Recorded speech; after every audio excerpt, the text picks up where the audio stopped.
everyone. Happy Friday. I was just on my Instagram live post and I shared something similar, and it didn't come over here, but I realized that that's actually perfect because I wanted to share a couple of yoga exercises, and in the Instagram live, it was too hard to do. And I didn't do it. So I'm here and I've got my yoga mat, and I wanted to first say happy Friday. Hey, Angela. So happy Friday.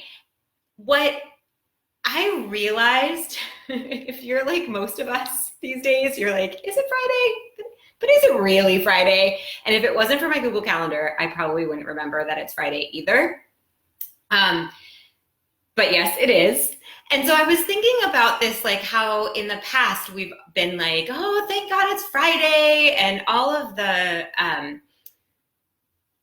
just all of our collective sigh of relief for Friday. And it obviously goes back to like when we're little and we're in school, and then Friday means it's the end of the week and we get the weekend and we get to relax, right? And so I truly believe that one of the reasons like we've been programmed to say, thank God it's Friday, is that it's this sign of like, we've worked really, really, really hard, and now we get this reward. We get to relax on the weekends. And if nothing else, COVID's taught us a lot of things, right? But one of the things I feel like it's really taught us is that this is a perfect time to learn how to be more present-minded and to find those moments throughout the week where we can relax, where we can be grateful for for the moments of calm, where we don't have to live in this routine that other people have put on us, this sort of 9 to 5, 5 days a week, or here in France, 4 days a week rhythm. And so as I was sitting with the like, what does it mean to relax, and why don't we relax the rest of the week? What I realized is that one of the key things we need to relax is to feel safe, right? Relaxing means you're letting your guard down, you're releasing the stress of the world, and you have to feel safe to do that. And for those of you who are parents, you know that a big part of releasing that, like when we watch our children and our children are like bouncing off in the walls, it's often like the second they feel safe, the second that like they curl up in that ball, if you've ever held a newborn and they're like flailing their arms, and then you like swaddle them and they're just like, ah. Right? Like we are programmed as humans to want to feel safe. It's one of like our basic needs. And when we feel safe, like we allow ourselves to relax. So if you're struggling to relax, it's a great thing to notice, like, what is it right now that's making me not feel safe? What am I not feeling safe about? And obviously in this time of COVID, there's so much out there that we don't feel safe about. So the very first thing that I wanted to share is I am not in any way, shape, or form telling you that you need to relax 24/7. I am not in any way, shape, or form telling you that you have to feel safe 24/7 to be able to relax for 5 minutes, right? If you're feeling that anxiety, if you're feeling that nervousness, if your children are bouncing off the walls, and and you say like, just relax and calm down, just notice like, what can I do to create a safe environment for my children, how my children feel safe if you're trying to calm them down, or what do I need for me to feel safe if I'm trying to relax?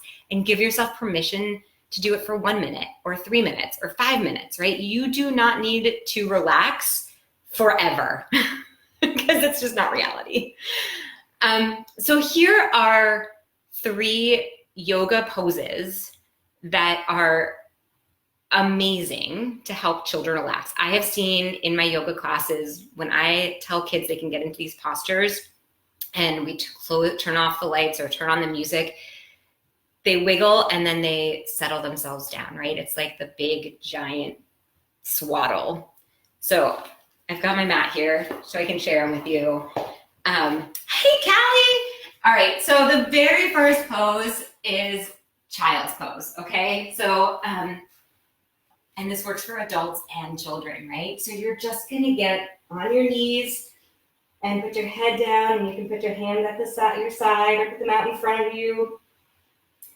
If this doesn't feel good on your knees, I've got bad knees, you can put your legs apart, or you can get a pillow and put a pillow between your butt and your feet. I probably should have gotten a pillow. Try it again. And then you just go into child's pose and just make a ball. And this is a great pose, and obviously, if you could do it on your side in fetal position too.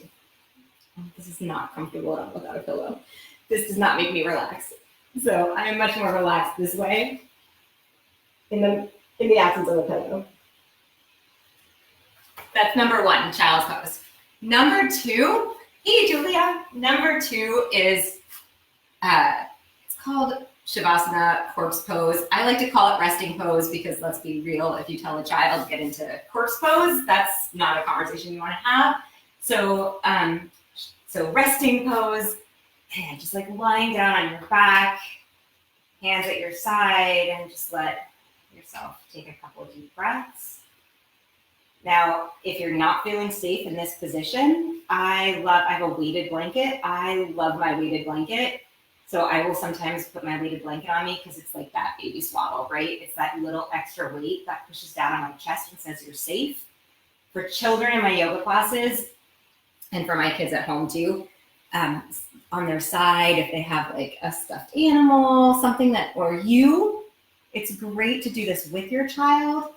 And just you can both lay down the side and be close to each other and create that soft, safe bubble between the two of you.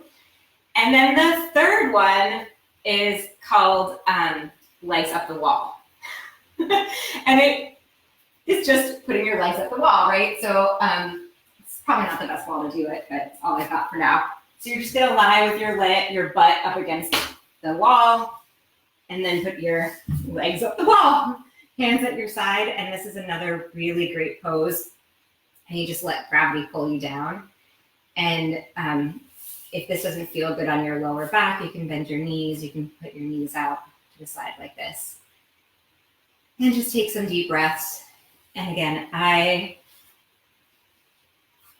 promise you, if you can find a place where you can feel safe, where you can feel like you're in a bubble, it is so much easier to relax. So in those moments when you're like, I have to relax, and you're just feeling like all this stuff going on in here, and you just want to jump out of your own skin, which if you're like me, happens a lot in this day and age. When you're feeling that, just ask yourself, what can I do to make myself feel safe right now?